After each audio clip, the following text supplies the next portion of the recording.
If your biceps aren't growing, no matter how hard you train them, then listen up. Because in this video, I'm gonna share 5 ways to train your biceps more optimally so you can finally start filling in those shirt sleeves. But first, to train the biceps more effectively, it's important to understand their anatomy and functions. The biceps are divided into 2 heads. A short head located on the inside of the arm closer to the body, and the long head which sits on the outside of the arm further away from the body. Both heads originate on the scapula and converge to insert into the forearm.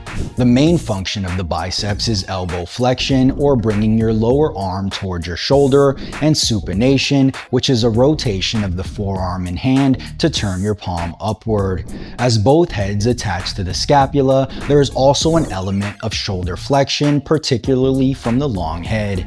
So now that we understand what muscles we're targeting and what they're responsible for, let's jump into the 5 ways to train your biceps more optimally. Tip number 1, prioritize your biceps. While most experts will tell you that heavy pulling exercises are enough to grow your biceps, one study comparing dumbbell rows and dumbbell curls found that while both exercises stimulated biceps growth, the curls led to more than double the hypertrophy. So while heavy pulling movements will target the biceps, optimal training will require isolation movements. But leaving your bicep curls for the end of your workout can be a huge mistake. You see, as you get further into your workout, you experience a performance decline caused by fatigue, and this fatigue can reduce muscle fiber recruitment, ultimately limiting hypertrophy. In fact, this 2012 study found that muscles targeted earlier in the session tend to experience greater gains compared to those trained later. Alternatively, you can take it a step further and dedicate an entire day to training your arms. Tip number 2, train in the lengthen position.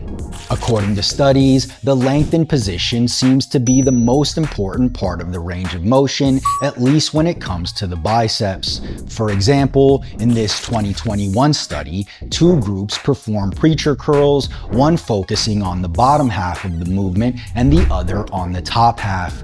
The group that emphasized the bottom half saw almost 3 times the growth in their biceps compared to those who trained the top half. A similar study supports these findings, showing that performing bicep curls in the initial range of motion led to a greater increase in muscle growth compared to focusing on the final end of the range. And in this most recent study, researchers compared muscle growth between lengthened partials and full range of motion curls and found comparable growth outcomes between the 2 methods. Now, this isn't to say that we should swap our full range of motion training for lengthened partials, but rather that ensuring you're training your biceps from the most lengthened position is absolutely critical for maximizing hypertrophy. One strategy I recommend is this.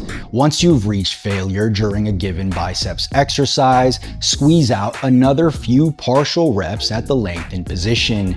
This is a great way to increase total volume when you've reached the point where you can no longer complete a full rep. Tip number 3, don't forget to supinate. Based on this study, even without elbow flexion, supination leads to an increase in biceps activation. When using dumbbells, actively supinate as you curl. If you're using a barbell, imagine you're trying to bend the bar in your hands. This isometric supination maximizes biceps engagement. It's important to understand that both heads of the biceps contribute to supination, but their effectiveness depends on the position of your forearm.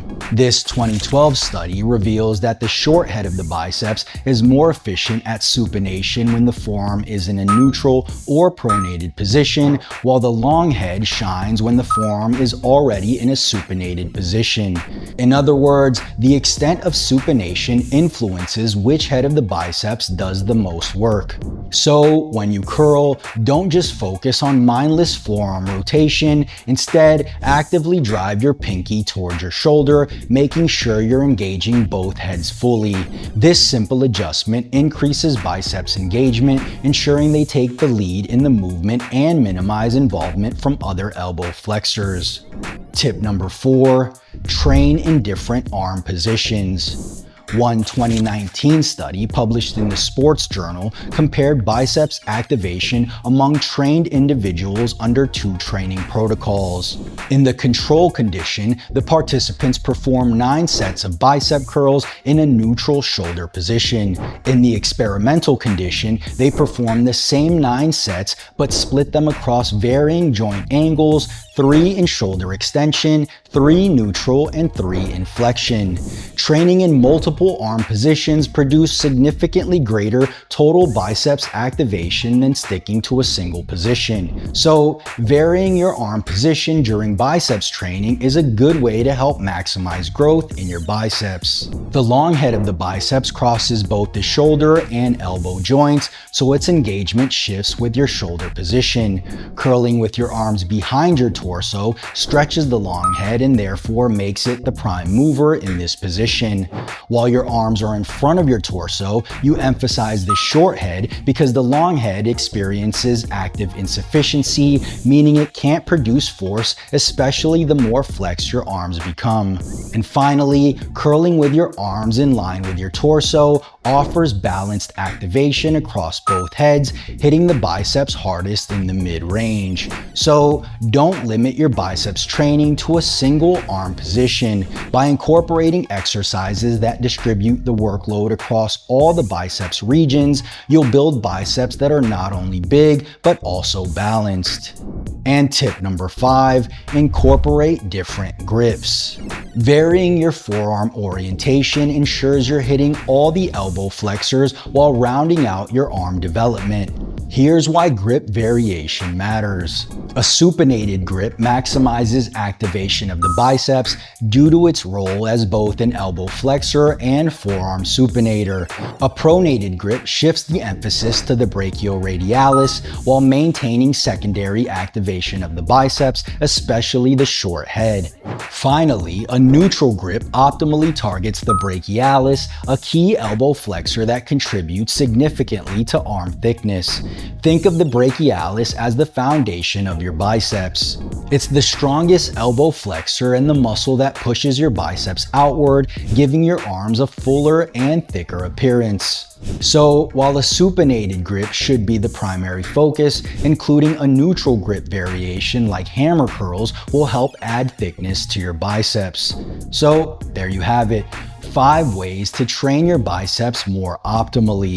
Whether you incorporate one, some, or all of these strategies, you'll experience greater growth in your biceps than you ever did without them. Did you find this video helpful? If so, click the like button below as it'll truly help out the channel. And if you haven't already, make sure you subscribe for more videos and don't forget to turn on post notifications so you don't miss the next one. Peace.